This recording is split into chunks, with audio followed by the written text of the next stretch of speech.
Thoughts on being back at home for another conference game and a salute to service game?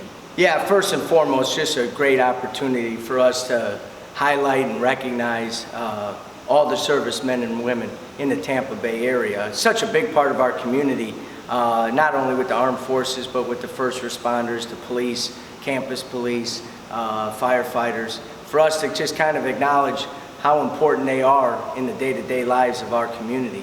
And then to start, with the conference season on the road, to get back at home and to get back on track a little bit is very, very important for us.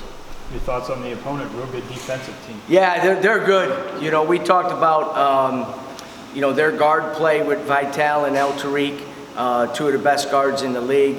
Vital's the best rebounding guard in the league, and obviously a dynamic scorer.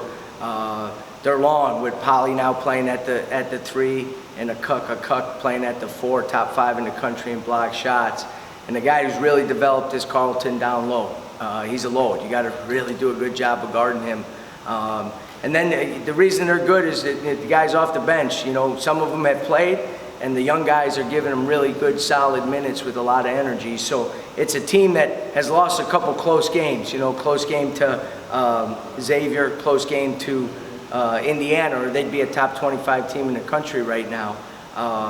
Lost a tough one on the road, so both teams are coming off losses right now, and it's very important that we respond the right way, both physically, mentally, on the defensive end in particular.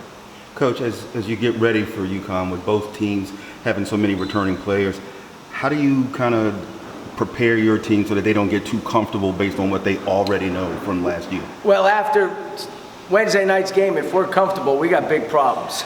You know what I mean? And I don't think we do. So our guys understand how good the University of Connecticut basketball program has been and is right now. A little bit of a resurgence, and they're very talented. And they play hard, and they play physical. And they're coming off a loss, too, where I know Danny pretty well. He wasn't happy with that performance, as I wasn't, obviously. So I think both teams' level of competitiveness will be at a very, very high level. You're fighting the injury bug, had some players play hurt down in SMU, and then Jameer injured his knee. Hopefully that was just jumper's knee or something. Can you update us? Yeah, he was moving around pretty good today, so we averted a critical situation because it looked worse, during the game and afterwards. But he's responded pretty well and was moving pretty good today. He's probably out for a little bit, but it's not nearly as serious as we first thought. The other guys are dramatically improving. They're healthy, but whenever you miss a week, or in Rayshon's case, almost 2 full weeks now, almost going on the 3rd week, it still takes time to get the rhythm back. I thought you saw a little bit of that the other night, and hopefully tomorrow it will be closer to guys who are playing, not only 100%, but back on track and back to where they were before the injuries. Barring any late drama, this is going to be UConn's last trip to the Yuengling Center as a member of the American. What are your thoughts on their move back to the Big East? Well, I think everybody's disappointed that we're losing them. I think also everybody understands, why UConn would do that. They have such a rich tradition against those teams in the Big East. I don't think it was a slight on our league whatsoever, because I think every coach and every player in our league would say, okay, let's go against any of those teams. But I just think geographically and tradition-wise, that's why they did it. And our league is going to continue. You look at the top 5, 6, 7 teams in our league, and the reason our league's so good now is because teams like us are dramatically improved. Tulane, East Carolina, all those teams. The middle teams have gotten better. The top teams are still really, really good. And the lower tier teams have made big strides over the last 24 months or so. Coach, what's your general assessment of where your team is now at this point in the season? I think we're still a work in progress. There's no doubt about it. We're not as good defensively as I would like. We're probably better rebounding-wise than I thought we'd be with the loss of some of the players that we've had. We're just... one of the things when you have to make changes and guys are put into new roles and new positions, and you got to change some schematics of what you do, there's some inconsistency. Less than 2 weeks ago, we battled 2 top 25 teams on neutral sites and competed very, very well in both those games. We need to get back to that type of not only demeanor when we step onto the court, but for the entire 40 minutes. So I think we're much improved, but we got to keep making strides as this rest of the season moves on. Through the first 13 games last year, you're scoring 75 a game. This year, it's down 6 to 64 or something like that. I know the competition's a lot different, but what are maybe some other factors that are contributing to that? Well, I think 2 things. I think number 1, we're not as good defensively. So we're not getting as many stops and rebounds and fast break opportunities. We're taking the ball out of the net too many times.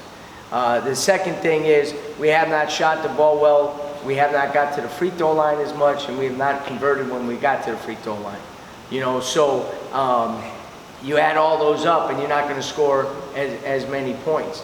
We've also not, because of the depth issues, not been able to maybe play at the pace that we're accustomed to playing at. We've had to slow the ball down a little bit and lessen the possessions in the game as well. When you add all those up, it probably comes up to that 10 points a game. You know what I mean? If we were shooting what we need to shoot overall, you take a look in that SMU game, 11 shots at the rim in the first half, not converted, all right? Just make half of those, I'm not saying you got to make all 11, just make half of those. Well, now your field goal percentage is in close to 50 overall, and it's a 4-point game at halftime. And that's just something that we need to get better at. We just need to finish stronger, or if there's multiple help guys coming, we got to be able to spray that ball around and kick it out for some open shots. Do you think that maybe guys might be doing a little too much at the rim?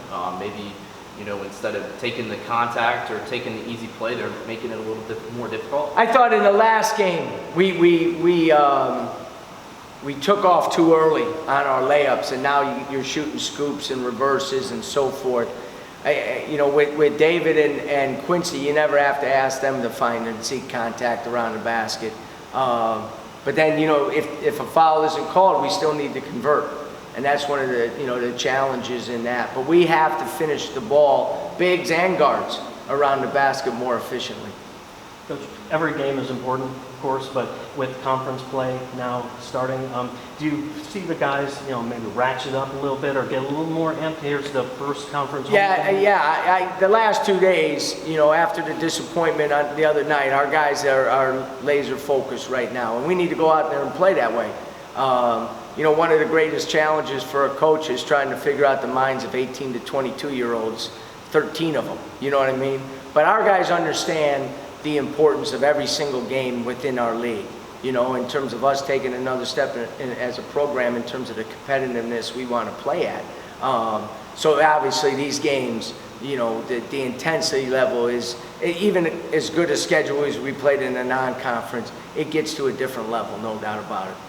And where do you see that your team has come from, and what steps do you still see that you have to go? Overall as a program, dramatic steps, and with that come expectations, and then with some of the challenges that we face, you got to deal with some of the lack of success with those expectations. But as I said all the time, our program, in terms of the core values, what we stand for, never changes. It's to get better every single day. It's to be a better player and a better man and a better student today than you were yesterday.